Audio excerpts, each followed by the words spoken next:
Il y a 5 ans, le Royaume-Uni quittait de manière effective l'Union européenne. Et même si le naufrage de l'économie britannique n'a pas eu lieu, le Brexit a-t-il eu un bilan positif? On vous explique. Dès la victoire du livre, rappelez-vous, c'était le 23 juin 2016, la valeur de la livre sterling a baissé de 7% par rapport à l'euro et elle est restée faible, notamment face au dollar américain. Selon un rapport de la banque Goldman Sachs, le PIB britannique aurait perdu 5% depuis 2016 en raison du Brexit. En cause des effets négatifs dans 3 domaines, le commerce, l'investissement des entreprises et l'emploi.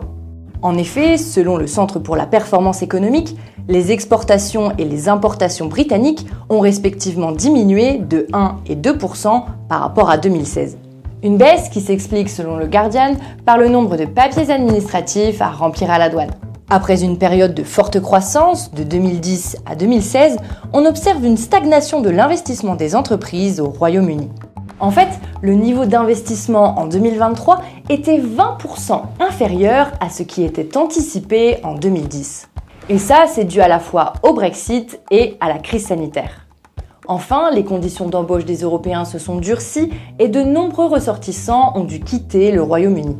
L'emploi des travailleurs européens a donc stagné depuis 2016 et contraint les employeurs britanniques à faire appel à de la main-d'œuvre extra-européenne pour remplacer les postes vacants. Mais c'est loin d'être suffisant. En avril dernier, il restait plus de 900 000 postes non pourvus au Royaume-Uni.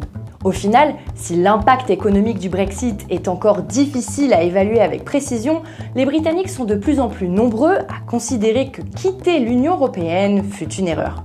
Si le 23 juin 2016, ils étaient 48% à vouloir rester dans l'Union européenne, au 1er mai 2024, 55% des sondés estimaient que le Brexit était une erreur, tandis que 31% déclaraient qu'il s'agissait d'une bonne décision.